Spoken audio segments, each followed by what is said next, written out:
politics. We all know pretty. We you know, like in the last few years, you know, even ordinary people learn a lot about, you know, like how American bureaucracy and politics works, and it can be, you know, quite chaotic. And so she has been able to navigate that politics and bureaucracy and representing American interest at the negotiable table, while being sensitive to community interests and concerns, right? That's very important. So we want our members of the diaspora to,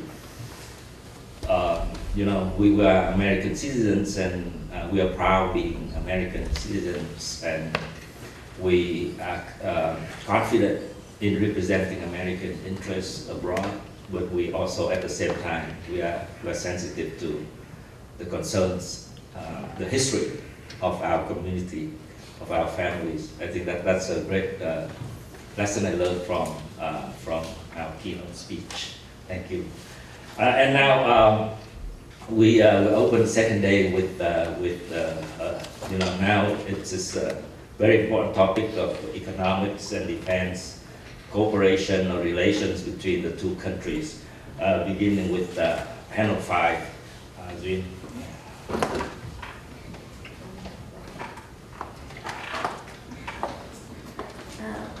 Well, without further ado, we have a great panel of 3 different speakers.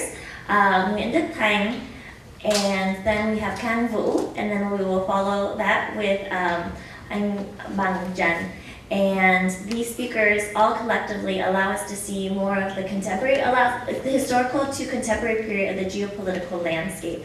So knowing yesterday there was so much comments and discussion, I'd like to reserve that space for our speakers. So our first speaker, I'm Nguyen. Can you please come up?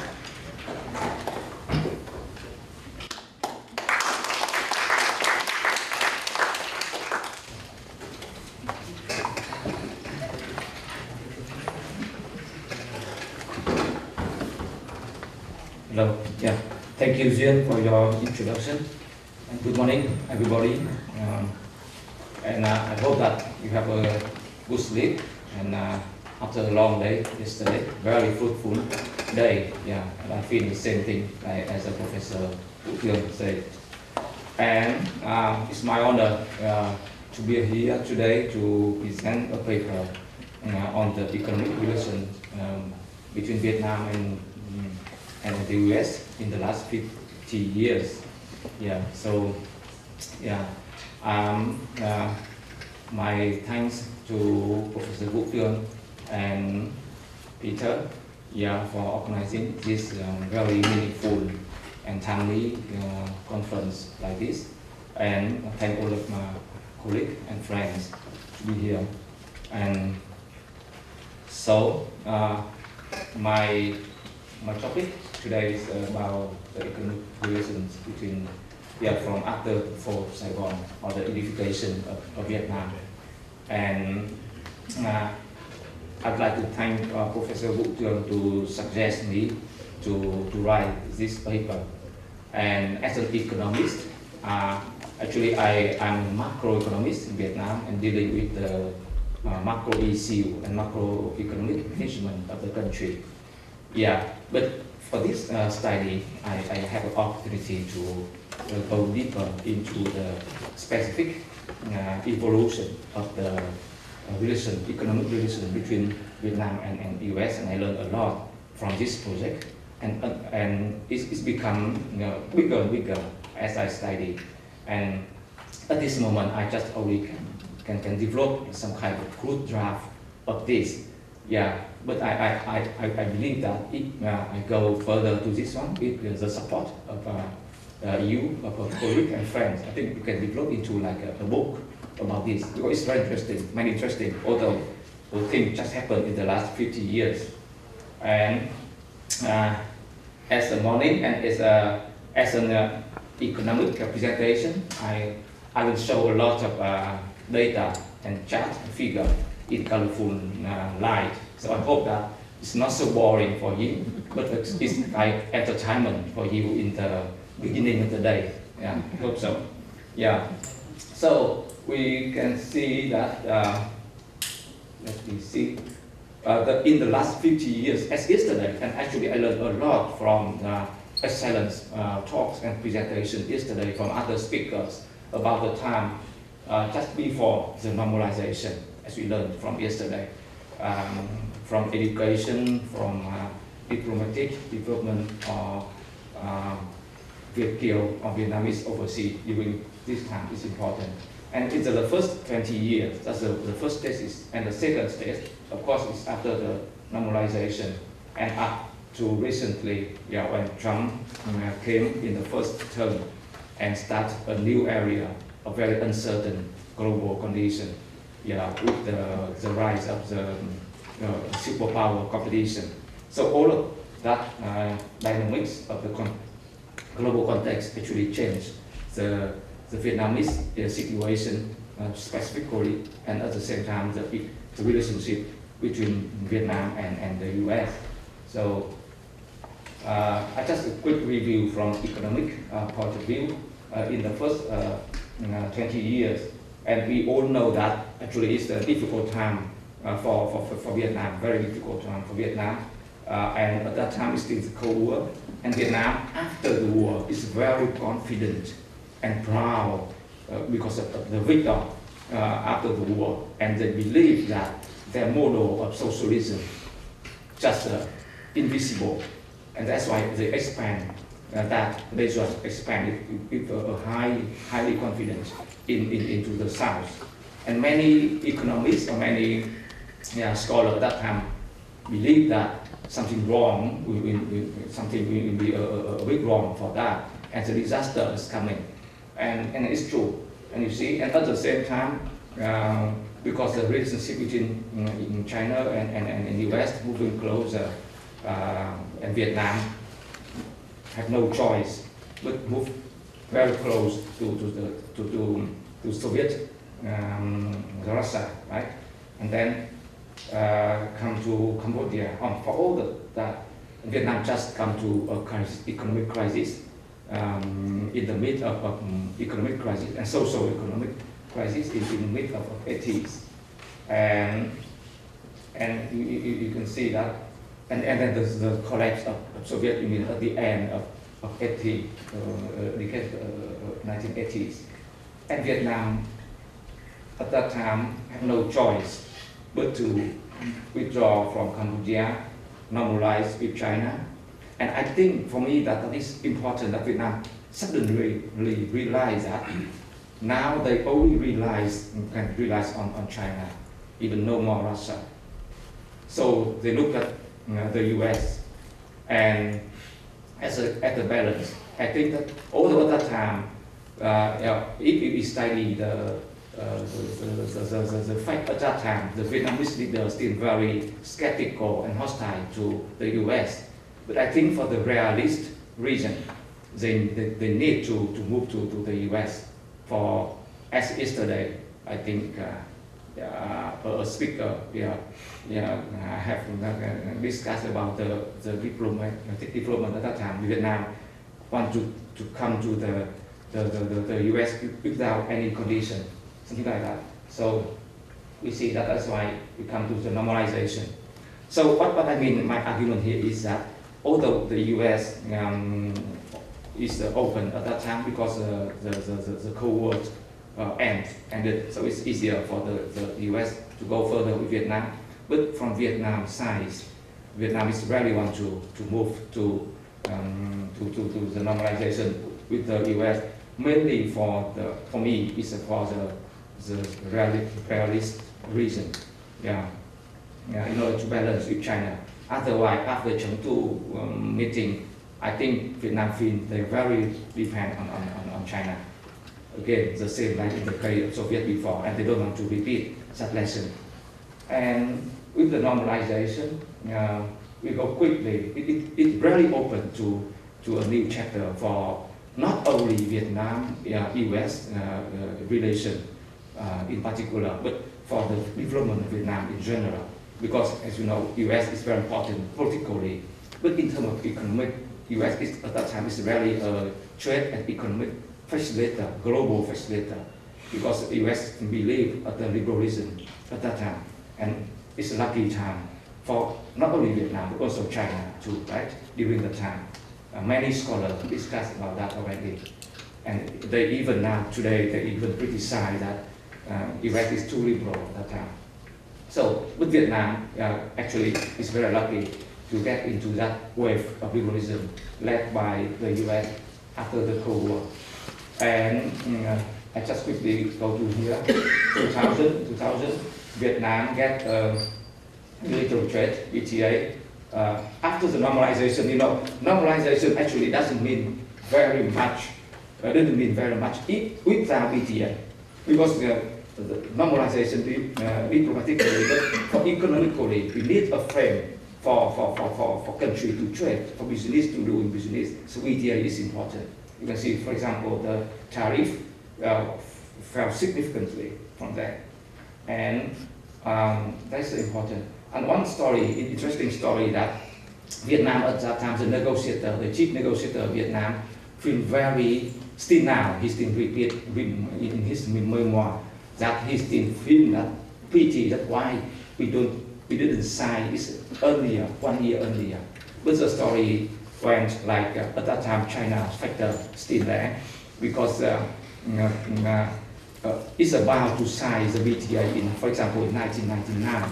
But the leader of Vietnam just called back the team back, no reason, no explanation, and it's delayed maybe for more than 1 year. But it is said that because Vietnamese leaders wanted to sign the border agreement with China at that time. Otherwise, it will be a big trouble. They feel that at least they perceive that a big trouble that they could not conclude the border agreement with China. For example, so we delayed into like 2000 or 2001. Similar thing, and then after the BTA, another that Vietnam, the bilateral integration. But Vietnam also wants to go to global. That is, go to WTO. For WTO, Vietnam needs to negotiate with all of the members of WTO. But among that, the US is the most important one. So just before the end of 2006, after 5 or 6 years of BTA, Vietnam reached the PRTR, Permanent Normalization Trade Relation, with the US. It's very important. And then only after that, Vietnam can get into the WTO. This is very important. Yes. Yeah. So, and after that, Vietnam improved quickly and dealing with the rise of China, and Vietnam signed the partnership, comprehensive partnership, in 2013, right? And after that, China moved like a recoil into the sea of Vietnam. And Vietnam feels very uncertain about that, and Vietnam seems want to be closer to the US. And we see recently under Biden visit, we signed comprehensive strategic partnership. That's the evolution of the relationship between the two countries. Yeah. And let me go very quickly to our data on the economic relationship between the two countries. Here the performance of Vietnam is a quick growth, good growth, and investment in general. Here's the data of the general. That means that the country moving forward in a good sense, and trade just surging. And the openness of Vietnam in this you see, from a quite close country to beginning, coming up and become a very open country at this moment. Only like less close than some very special country like I think like Malaysia, yeah, and even Hong Kong. And Vietnam like surpass other country in the same peer like Thailand, Indonesia in terms of openness. But of course, the quality or the nature of this openness, it can be controversial. Yeah, you can see from here, Vietnam, the process of integration, international integration in Vietnam is very quickly catch up with other countries. You can see the red one is Vietnam, in terms of both import or export per capita. And here is trade balance. Vietnam has a huge trade surplus with the US up over there, but at the same time, huge trade deficit with China and South Korea. It's a big investor in Vietnam, and Vietnam have a kind of slight surplus with the world. Yeah, you see. Yeah, and now come back to directly to the US and Vietnam trade in value. You see, Vietnam export hugely to the US, but import a little bit. So that's why it's a huge surplus. Yeah, it's a surplus between Vietnam and the US. And you see from here that Vietnam actually is the third country with the biggest surplus with the US, only after China and Mexico. Yeah, you can see one. And another one is Europe, Union in general. Even the surplus of Vietnam is bigger than the Germany. Yeah, and here is to compare. US also have some trade plus with other countries, not only deficit. You can see from here. Export up from US to Vietnam. You can see from here, going steadily, but the volume is not very big. This figure shows that the export product of the US to Vietnam is quite balanced. You can see from here in terms of item. Vietnam. Here is export of China to Vietnam. I want to make a comparison. But for Vietnam, I go quickly here that Vietnam export to the US is a lot, huge, you know, but it's not in balance because most of the product is maybe come from here to here. Just like electronic thing, some type of machine and textile or commodities from Vietnam. And for commodity, for electric thing, all of this. We can assume that it's mostly from like Samsung or even from the American company who produce in Vietnam and re-export it to the US. That means that it's not real product with the value added from Vietnam. Yes, that's why this is a so-called like Mexico effect, right? That means that we export something that is actually not, we don't have the capacity to produce. So that is a problem for the country like Vietnam and even Mexico. Yeah, I try to go quickly, but for the trade in service, that Vietnam have deficit with the US as normally, because Donald Trump impressed only about the deficit of the US with other countries in terms of commodities of merchandise. But actually the US surplus have a surplus in service in most of the other economies. But Trump administration never, I think they don't want to mention that. That is because the American economy is mostly service based. Yeah, you can see from here. And for the service, I just want to impress and to link to other presentation yesterday that Vietnam import a lot of education from the US. That means that international students going out. You can see among other kind of service that Vietnam import from China, from the US. And you see from here, except China and India, nobody can compare with them in terms of population. Vietnam become a leading international student providing to the US, yeah, to compare with other economy in the peer. Yeah, very important, yeah, significantly. In terms of what the US import in service from Vietnam, actually, mostly from it's the tourism. As my study show that, it's tourism, you can see from here, is the red one.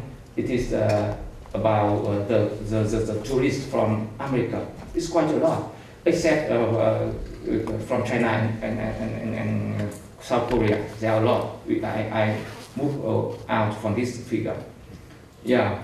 Now come to the investment of the US. I can tell that the investment of US is not a big one. It's not a big investor in Vietnam, but it's important in terms of strategic sector. You can see from here that who invests in Vietnam at this moment. and China, and then the US over here. Very modest, and other countries, including like Japan, Taiwan, South Korea, because they are in the region and they invest from the beginning, very early in the beginning, and they just in the region. And China is rising quickly, and the US is there. And in any kind of statistic, United States is modest. But it's strategically important because invest in the high technology or biology or some other. And Vietnam very welcome the US for the strategic region. Finally, I want to conclude because my time is running out about the remittance. Because yesterday somebody discussed about remittance. Here is a total. We cannot decompose the remittance from the United States, but here's the remittance from all about the world. Vietnamese overseas sending back the money. It's a lot. It's quite a lot. But it's not only from America, but it's from the labor working, the people working abroad. But we can see that Vietnamese Americans also send a lot. And in terms of to compare to the GDP, it's a line. It's about 3%. It's quite significant, but it's not as like the Philippines. Philippines is 15%. It's huge. And I want to have a very small note about remittance in terms of that. Yesterday, we discussed about the role of remittance in the perspective of the Vietnamese government. I think it's not nice just to see remittance as the money from like Vietkill.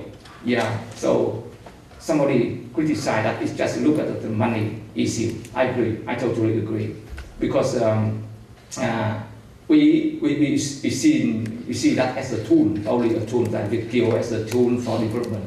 But I think it's a wrong view, because we need to see them as the end, not a tool for the development. So that is a broader question that we can discuss in another thing, because otherwise you cannot have a reconciliation. It's a real one. And one note from economic view, that remittance is not all good actually, because a lot of remittance is actually not good for the country, because the so-called Dutch disease in the country, because it will devaluate the value of money, and the money will be destroyed, the economy will be destroyed because of the huge flow of remittance. With Vietnam, it's not the case. The typical case is the Philippines. So a lot of remittance coming to Philippines from everywhere just destroy the currency of Philippines, and Philippines can never develop its manufacture. Because they have no more competition in the world. So I just have some note about remittance. It's so very different from the perspective or discourse of the Vietnamese government.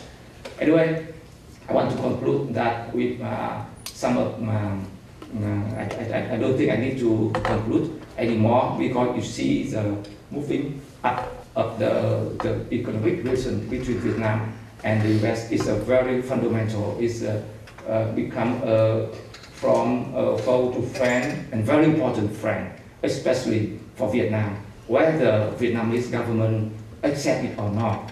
And we can see, I hope that I could show you that during the evolution in the last 50 years, always there is a China factor there. And whenever China do something, Vietnam is move more to closer to the US. We try to balance between the big power. Yes. So I'm sorry that time is running out. And for the conclusion, because today is special day when I present this in Berkeley. Berkeley is, I think, as I learned, is a name of a philosopher.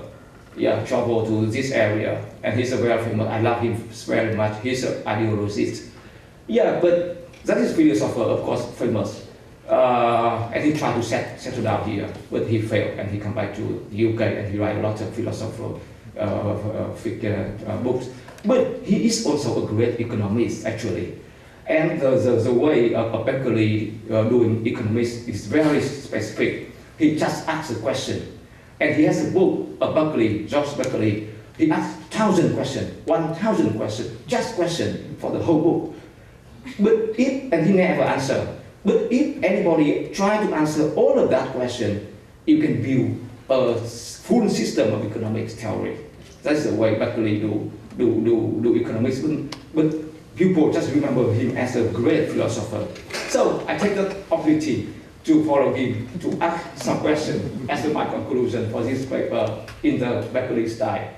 That whether Soviet Union was not yet collapsed, if at that time it's not collapsed, what is the relationship between Vietnam and China after that?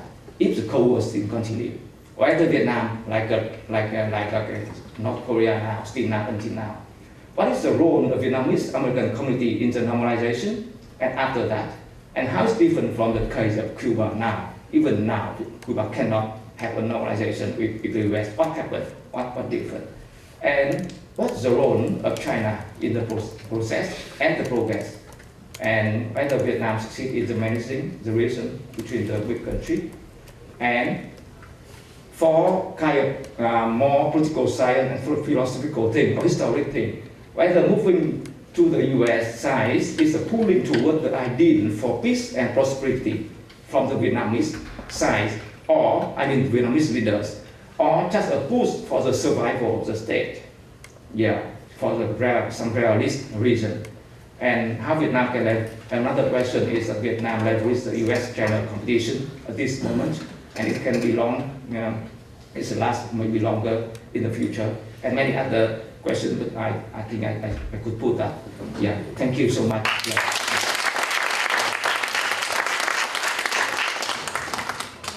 Wonderful presentation. Thank you so much. All that data points and the historical journey that we were taking in terms of economic normalization, which sets us up really well for our next presentation, Khang Vu, where we see the role that economic opening and then security alliances align. So let me set us up. Yeah, I hope everyone had a good sleep after the really lively discussion last night. So I really want to say thanks to Professor Wu and Professor Duyen and the US-Vietnam Research Center for organizing this symposium. So I want to start with an anecdote. In 2023, when President Biden was on the campaign trail, he actually mentioned for the very first time that the US proposed the idea of an alliance, defense alliance with Vietnam. But Vietnam turned that down. So that is really remarkable because we often think about Vietnam-US relation as Vietnam being a small country looking for assistance from the US to balance against China. And when Vietnam say no, that is simply remarkable just because that isn't Vietnam in need of US assistance to balance against China?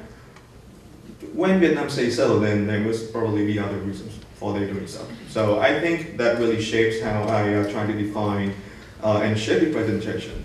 And of course, the offer for the defense alliance with Vietnam did not come out of thin air. For the past 30 years, we have seen the US-Vietnam have made tremendous progress. I'm just going to focus on the defense cooperation aspect here. You see that Vietnam is US lift arms embargo against Vietnam in 14 and 16. US aircraft carriers visit Vietnam in 18, 20, and recently 23.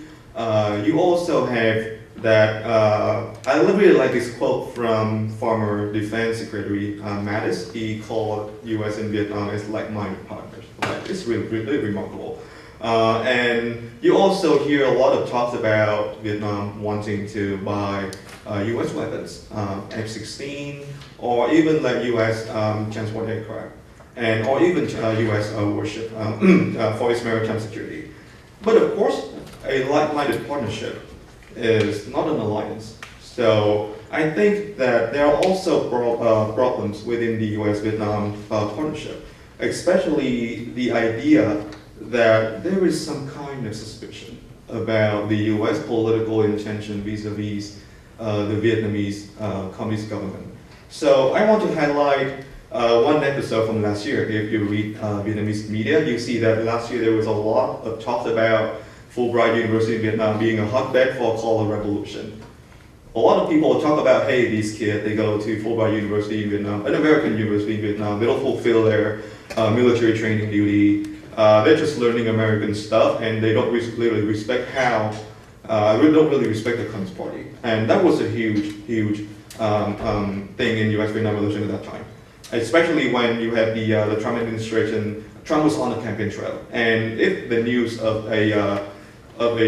American tax dollars being funded, going to funding a U.S. university in Vietnam, a communist country, would be pretty much a big deal. I also want to highlight there is some problem also in terms of domestic politics in America and Vietnam as well, because like you see a lot of talks about, hey, we America, like we don't like communists. Like U.S. always want to balance against communist China. Like we want to contain communist Cuba, North Korea also communist country. So a lot of talks about how America want to contain these communist countries, and here Vietnam is just an outlier. And that also raised some suspicion in Vietnam. Like, hey, if they want to do that to China, maybe they're gonna do that one day to us, because again, call it revolution. I also want to highlight a quarrel again over tariff these days, because the idea is that, as I'm just talked about, it that U.S.-Vietnam relation is heavily a trade story. Like Vietnam heavily exports its stuff to the U.S. and that makes up roughly 30% of Vietnam GDP. So the idea that the U.S. can simply just snap the tariffs on Vietnam, that will pretty much kill the Vietnamese economy, like manufacturing capacity. Like where are we gonna sell those to? Like Europe is a new market, and we cannot sell them to China because like we are actually buying raw material from China. So the U.S. is the only market. So immediately after the Trump administration announcement of the tariffs in April, 46%, the Vietnamese government actually convened an emergency meeting on like how to deal with it. How do we even go about this? So I think one of the solutions that was laid out at the meeting was that Vietnam needs to diversify itself outside of the U.S. market, because the U.S. is unreliable, the U.S. is unpredictable, and we don't want to subject ourselves to further like fluctuation in U.S. domestic politics. So that set the perimeters to my presentation, because you see that for two countries that share some similarities vis-a-vis China and South China, see they have their own like quarrel as well. So maybe what are those obstacles? And what do those obstacles mean to the idea that the US and Vietnam one day can become allies? The idea that Biden proposed it and Vietnam turned that down. So this is actually from my dissertation and also from my journal article, Forthcoming of Asian Survey. So I try to understand Vietnam decision-making process as a party state. So as a party state, again, the party state is the idea that you have the party at the center of the state. The party determine what the state wants. The start of the party shape the interests of the state. So the idea here is that as a party state, Vietnam will always try to defend both its internal and external security. So the idea here is that a party without a state, it's just a political organization. Like you are a party, but you are not a UN member, and that is a big deal, because no country will deal with the Communist Party alone. You need a state. But a state without a party, in the case of these communist countries, they see that a state without the leadership of the Communist Party will be subject to chaos and disorder. Because that's exactly what the Vietnamese communists, they saw themselves when they came to power in 1945. We were putting the house into order. So with the idea that the party state always prioritize the interests of the party and the state at the same time will yield different results about the kind of alliance partners that state want to play with. Let's say that for simplicity. So the idea here is that a state, because it looks at allies and it will ask a few questions. Hey, what can my ally do for me? Can my ally defend me? Can my ally respect my political authority? Can I rely on my ally when I need it? Because talk is cheap, you need to put your money where your mouth is. So this is a standard 2x2 in political science, so I'm just gonna go that pretty quickly. So for Vietnam, external security and internal security, those two interests must be met for Vietnam to actually ally with a country. The idea is that if you ally with a country that doesn't share your external security, but only internal security, that can endanger the state, because you can be entangled into like far away conflict. Let's say, it's just hypothetical, but let's say that Vietnam want to defend Cuba. Like, I mean, that sounds like pretty silly. because it's so far away and Vietnam doesn't have any kind of security interest, external security interest piece with Cuba. But at the same time, if Vietnam decides to ally with a country because it shares external security interest with a country, but that country doesn't respect Vietnam's internal security, that can also put the survival of the party at stake, because an alliance is a really, really intimate political relationship. You share your guns, you share your data, you share your military intelligence, you even share your training. You even share how you craft your national policy making with your allies. If your ally doesn't respect your political authority at home, that can spell a lot of trouble to you. And from the experience of the Cold War, or World War II, let's say that China and the US, they were allies, not quite allies, but quasi-allies against the Soviet Union, but there was a lot of mistrust and suspicion about what the US is going to do to China. Or even during World War II, when the Soviet Union and the US were allies against the Nazis, the Soviet Union under Stalin leadership actually tried to limit that kind of cooperation with the US. We want to fight against the same enemy, but we will not share any kind of data or intelligence. So that makes me to look at the history of Vietnam alliance policy. So based on Vietnam, or actually North Vietnam after 45 and before 76, so North Vietnam actually was an ally of Communist China. Again, because China respects Vietnam political authority. They are both Communist Party state, and China also shared a lot of security interests with North Vietnam at that time, which is pretty much to expel the French occupation of Indochina and expel the US presence in South Vietnam.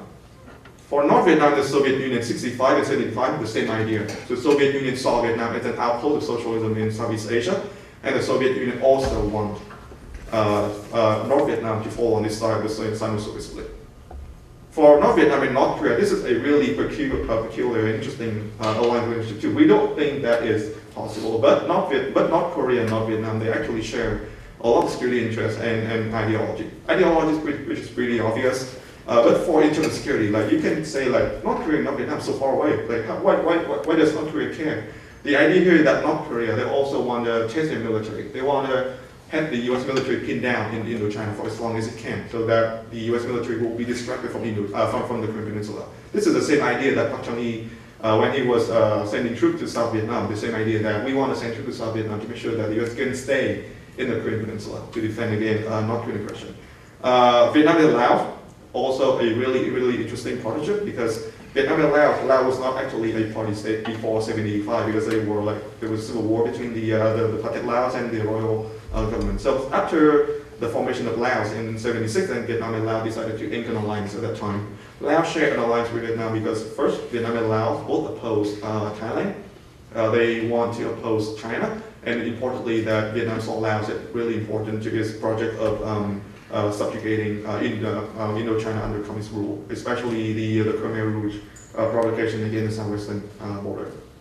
Also, Vietnam and Soviet Union again, 78 and 91. This is also a really important alliance relationship again, because Vietnam and Soviet Union, they both share the Chinese communist threat and the idea that Vietnam can borrow the Soviet model for its economic development.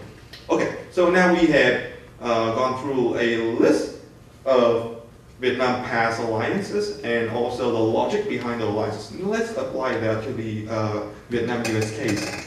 So I think that there is no better presentation than just question, like just gonna pose question and answer them. I think that is really straightforward because it helps shape the kind of debate and the conversation in the long term. So I will say that because my idea again is that Vietnam only allies with countries that can meet its external and internal security interests. So let's examine US-Vietnam ties based on those two dimensions then.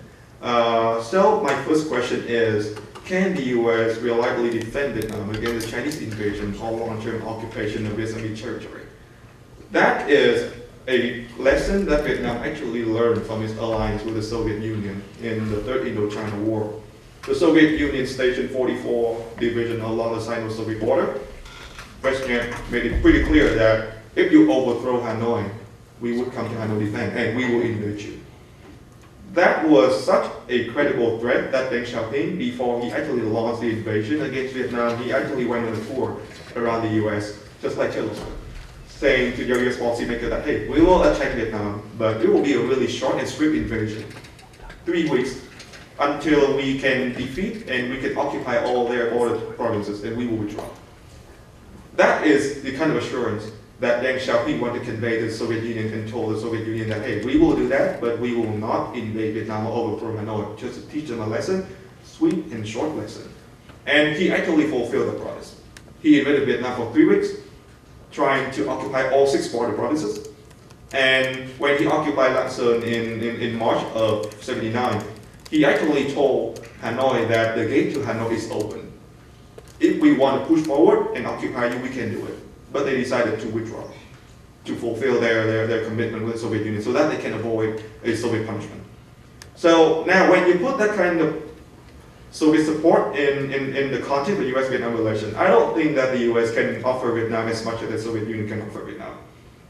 Again, the Soviet Union is in 44 division along the Sino-Soviet border. The US has 0 military threat on the Chinese periphery, 0.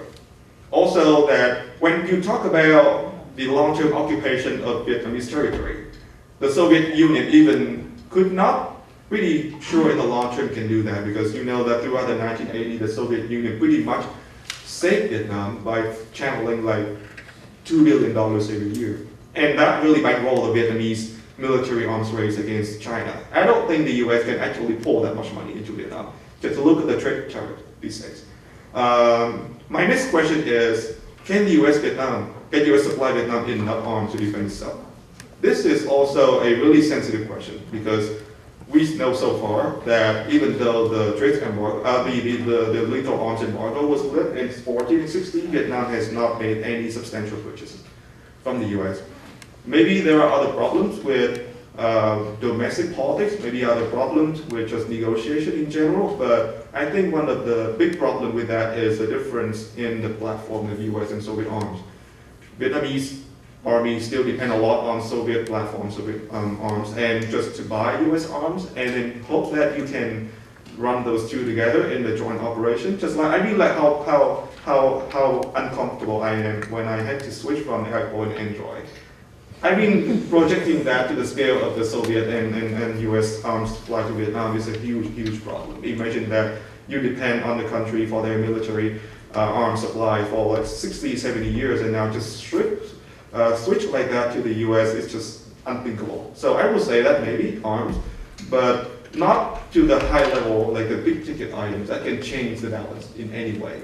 And again, from the Chinese perspective, they see that no matter how much Vietnam can buy arms from the US, China can always outgun Vietnam.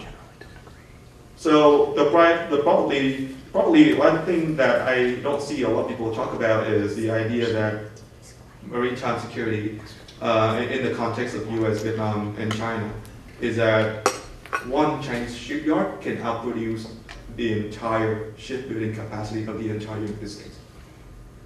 US can only produce 1 ton of ship tonnage, China can produce 230.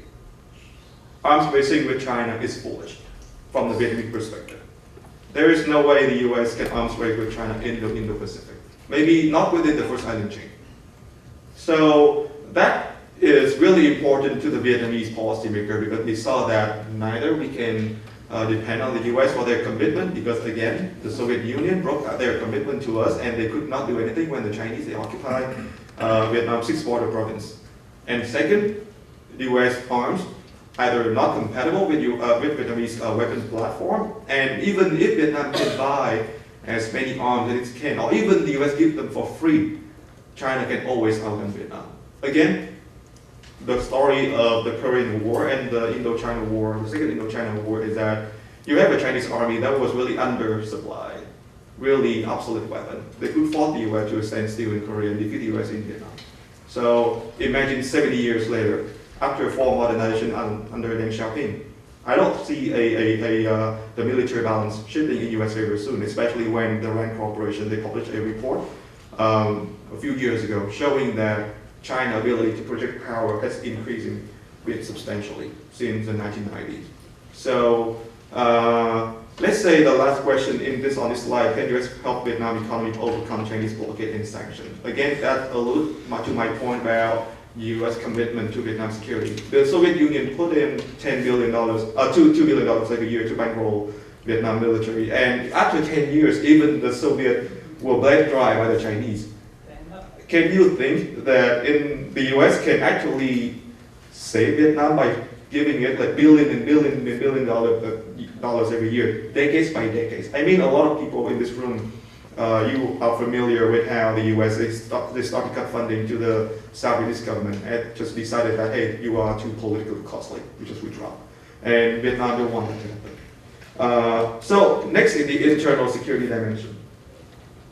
My main problem here is that the internal security aspect is really vague. You only see some kind of tit for tat on the public media that one Vietnam say like, hey, we detect some Western plot against our government. There is some idea about color revolution. Fulbright University is a hotbed of anti-revolutionary. And the US will also say like, hey, we just have our human rights report every year. In Vietnam is a human rights violation. The Communist Party doesn't respect people's rights. The Communist Party is doing this and doing that. And I think that is also sending a really bad signal to Vietnam, because the idea here is that you need to respect your allies' political authority to actually win the ally trust. So I see that kind of shift in the past few years when President Obama welcomed General Secretary Nguyen to the White House in 2015. That also showed that Vietnam, the US wanted to show that Vietnam is the political partner, that we respect the CPV, and we want them to know that the US has no intention of overthrowing the Communist Party of Vietnam. Also, that is also in 2023 when President Biden went to Hanoi. His counterpart was Phu Chak, but not the state president. Also in 2014, General Secretary To Lam went to the United States and he got a meeting with Biden as well. That showed that there is some degree of resolve from both sides to really bridge that ideological differences. But I will say that there is a difference between you not hurting me and I trusted you. So it's just complicated. So also the last point here is that human rights and depoliticization of the armed forces also is a really important point, because if the US want to sell arms to Vietnam and then it puts a human rights condition on it, and Vietnam will say that, hey, we will buy out your arms today, but we are not sure that 10 years down the road, and then you put a human rights condition on that, and then you don't supply us with spare part or review any defense contract, that will really screw us. Like, you bought F-16, you also bought their supply chain, their people, a lot of things that go with it. And Vietnam doesn't want to put itself into like further risk down the line. Russia is more reliable than the US because they have no trouble with human rights and depoliticization of the armed forces. So my general conclusion here is that, like, I will say that the obstacles are huge, and the likelihood of a US-Vietnam alliance is pretty low, especially after Biden broke that subject in 2023, and then Vietnam said no. But I don't want to end on a green note, so I just want to end with this really beautiful picture right here, because in 23. When President Biden went to Hanoi, actually, General Secretary Nguyen he made a really remarkable remark in the speech, is that during World War II, Vietnam and the US were allies fighting against Nazis and fascists. And again, in 2024, when General Secretary To Lam, he went to New York for the UNGA, he actually made a really remarkable statement in his speech, is that during our August Revolution, the Americans were our only friends standing beside us. So maybe I don't want to rule out alliance between Vietnam and US completely, but maybe the political alignment, and maybe it will take a little bit of extraordinary circumstances like major world war for that to happen. So thank you so much for your attention.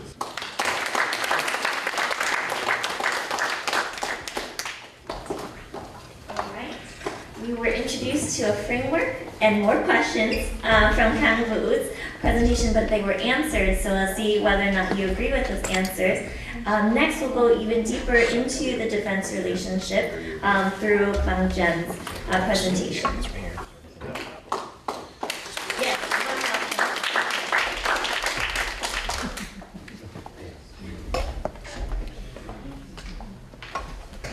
Thank you very much, and thank you for you all to give me a chance to be here to learn from you first, and then share my viewpoint on the Vietnam-US Defense Cooperation. And also, thank you, Khang. You talk and analyze many points on that relationship, so it helped me a lot. so I can pass faster in some point in my presentation. So the picture here is the Defense Expo in Vietnam in 2022. So the second time Vietnam organized that kind of exposition, and the US was the big star in Vietnam at that time. Well, so how about the, of course, first I would like to try some overviews and question on that relationship, cooperation. And one question is about the rationality of Vietnam defense thinking, and some kind of analysis on some details on conflict management, military coordination, and capacity building to understand in a deeper dimension about that cooperation. So first overview, and also thank you so much, Elizabeth, for yesterday you talked about the Vietnam and US military defense cooperation. So yeah, in the 1990s, between the two countries, war legacy issues is a big advance to normalization of the bilateral relations, and it helped to build trust. Second is maritime security in the time of strategic pivot of the US to Asia. And recently we see a new point is capacity building. So first about the design of Vietnam strategy. You see here, Vietnam is always concerned with the big three. After the collapse of the Soviet Union, as Khang and Thanh already mentioned, so Vietnam anchored the three strategic dimension of Vietnam survival and development is military with Russia, domestic politics and economy with China, and also international politics, security, economy with the US. Of course, you see Vietnam is, and even the former Prime Minister and then President of Vietnam, Nguyen, he said Vietnam is like a girl, a woman between, yes, one is a giant panda and the other is a girl. And when we see the potential hotspot in the region related to China, we see Vietnam is in that scenario. So, and recently the General Secretary told them, and probably he will be re-elected earlier next year, he published a guidelines, it's not a guideline, but some kind of article that highlight his vision on the next few years about how Vietnam cooperates with the big power. So the new one is not only political but also technology. So what the idea of technology and how about the Vietnam defense thinking on that? Well, the cooperation between Vietnam and US is not linear. It's some kind of zigzag and up and down and setbacks. And it's very funny, of course, because we will see, for example, in 2016 when the US leaves the arms embargo, and just after that, the former director of the National Defense Academy, Võ Tiến Trung, he said Vietnam should not buy weapons, maybe only equipment from the US, because of course the long analysis, but in general it's a lack of interoperability and the strategic trust. And Khang already talked about that. 2007 when the Vietnam and US approved and affirmed the plan of action between Vietnam and US defense cooperation, including joint training. But 1 year after, Can said that Vietnam quietly canceled over 15 defense engagement. Well, and then in 2021, Foreign Minister of Vietnam visit Russia and is to prepare the visit of President Nguyen after. He said that we have no strategic difference between Russia, Vietnam, and a very strong level of trust. And in security and development, Vietnam have only and work only with Russia, only with Russia. But in 2021, we see also Vietnam and the US sign an agreement of the transfer of 12 basic trainer aircraft for the Vietnam Air Force in 2021. So not only with Russia. And in 2024 is quite positive news that Vietnam Guide, a trading company, signed contract with Loading Republic, a corporation of the US, to supply about 900 million of explosive to the US company during 4 years. So we can see the up and down, of course, and the same guide you see in the picture there is the agreement to buy equipment for Vietnam UN missions from Norinco of China. The first time Vietnam buy military equipment from China in 2019. So, well, the question here is the rationality of all the choice of Vietnam. How about that? Is rational? So maybe a lot of scholars analyze the relationship, the cooperation between Vietnam and US. So they say about non-alignment, hedging, regime legitimacy, regime security, etc. So it's some kind of a long-term security strategy of Vietnam, but how about in that dynamics? For example, we will see the difference between the management or the strategy of Nguyễn Phú Trọng and Nguyễn Tấn Dũng during the era of each leader, or Ambassador Ted Osius in his book, Nothing is Impossible. He said that when Vietnam military, of course, try to buy something, there are always questions of bribe and kickbacks. And it's not only from the ambassador, but also in Vietnam show a very clear example of that. That means in 2023, 24, they have tried all the commandment of the Vietnam Coast Guard go to jail because they assign a budget of 150 billion Vietnam dong.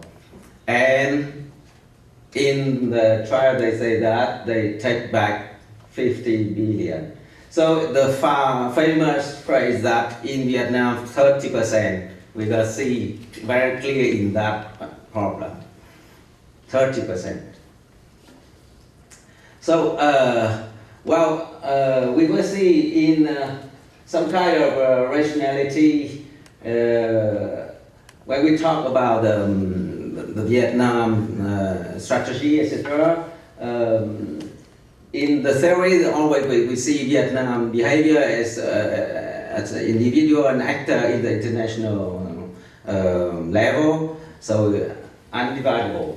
So it's realist, etc. So all that kind. But we can see further and go down, like in natural science, when we see all the substance, all the property can represent by the molecule, but when you go to the subsystem like atom, etc., you will see, you can explain much more.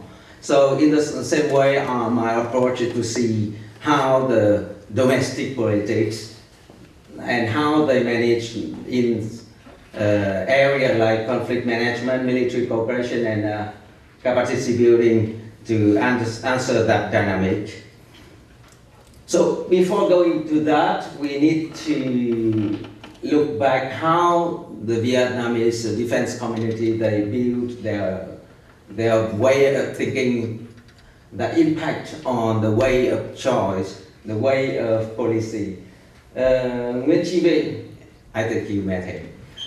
He's very, with Vũ Khoan, the two is quite open and analyze the policy of Vietnam in a very easy to understand.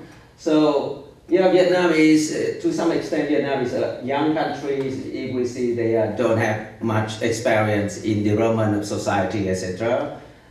Just after 1945, they went to war successively until 90s, and then they changed the model during that period. So that they don't have experience in, they have many experience in fighting and survival, but less in development. So when Chi said that and explained, and many senior officers in Vietnam, including Vu Quan, they said that Vietnam learning from past lessons, relations with the other country, that is the way Vietnam shaped its foreign affairs policy.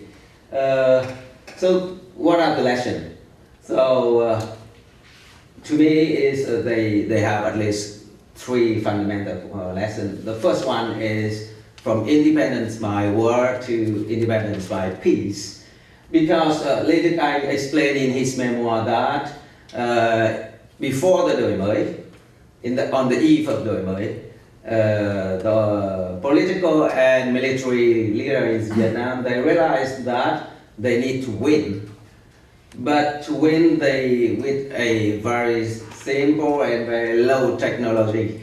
They need large army, and large army will ruin the economy, and the ruin economy ruin also the morale of the troops, and they cannot win anymore. The lesson two is, Khang already said that, allying with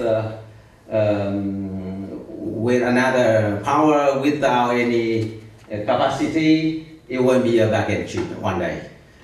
And the last one is how to keep the balance in between powers. That is the three fundamental questions. So now go to the details of defense cooperation and how that kind of lesson and thinking influence them. So the past, current and future conflict management, I think the backdrop of Vietnam-US defense cooperation.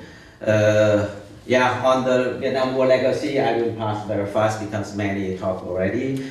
But I need to say that several senior officers, of course retired, told me that maybe one day we should think about the remains of South Vietnam, that in Bien Hoa or elsewhere, they need to have some kind of fighting all the remains.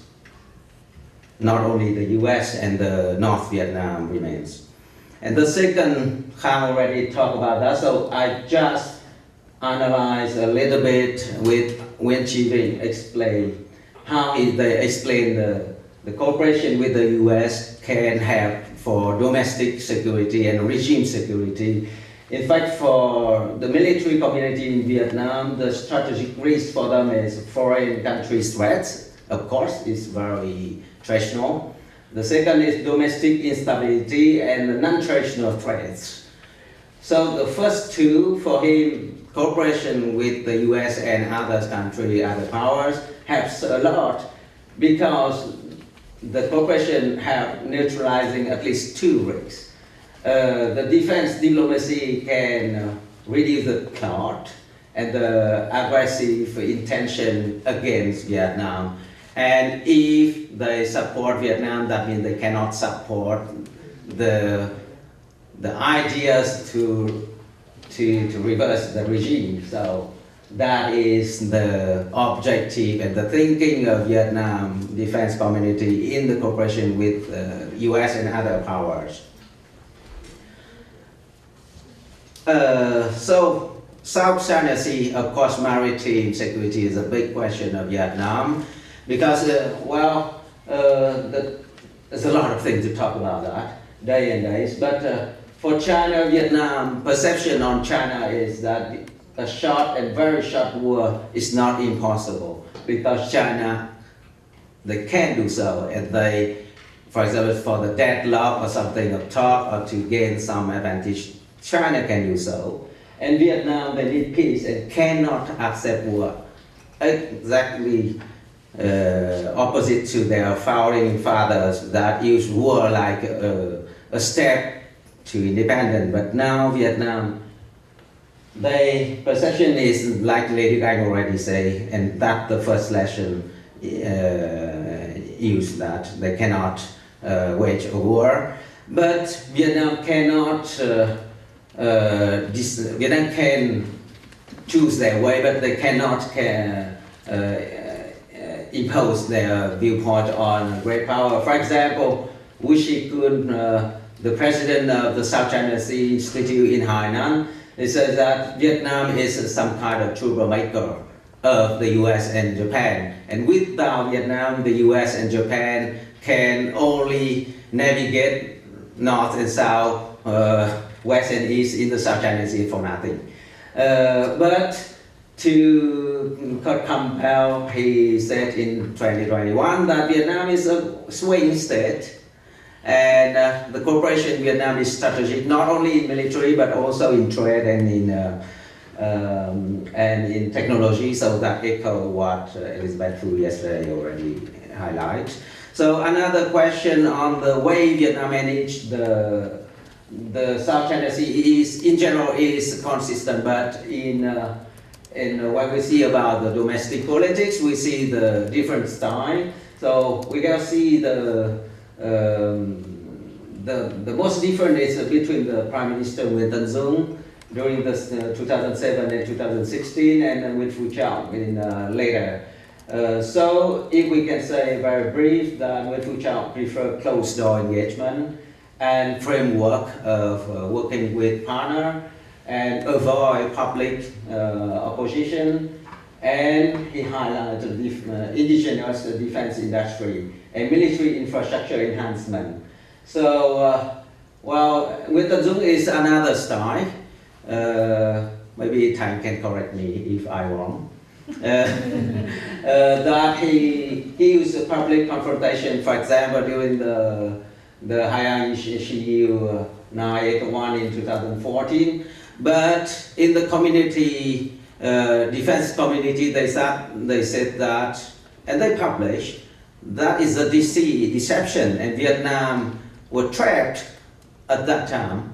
So all the public policy and etc., they go for Hayang Shiyu 981, so they cannot do nothing when China use their force to reclaim for land reclamation on the Spratly and also in Paracel. Well, Nguyen Tân Dung is not opposed to China. He is a business style settlement. During his period, a lot of contract in economics go to China also. So, but not only China. He is everywhere, every direction. Also with the US, with the history of satellite, with the Israel, with the change. Yes, with the change of individual rifle. That is the iconic moment that Vietnam decided to diversify from Russia. Because in military thinking of Vietnam, if Vietnam need to go to war, the individual, each soldier needs something to fight with, and rifle is a symbol. The Kalashnikov is a symbol. But change from Kalashnikov to the Israel design and with Vietnam modification, that is the symbol to diversify from Russia idea. So military coordination is, of course, I will recall what Khang already talked about aliens, but in another way of viewing that Vietnam see military coordination in peacetime and wartime like a preparation of readiness. So it's very useful for Vietnam, of course. That's why they went with the multilateral exercise, etc. But they tried to avoid bilateral exercise with the US because they thought that the gain is marginal, but the risk is immediate. So again, the lesson in the past is play a lot of in that way of building. So now the last point is capacity building. I think it's one of the sorry, just I finished that. So it's maybe we will see is that changed the course of the trajectory of Vietnam-US cooperation because, of course, to be at the front of the US-China strategic rivalry is not the best option for Vietnam. And second, Vietnam cannot rely only on conflict management and or engagement with the US or with the China. And alliance, of course, as Khang already said, can enhance deterrent, but Vietnam already choice is non-alignment, so it's no way to go that way. So only solution is how about the self-sufficient.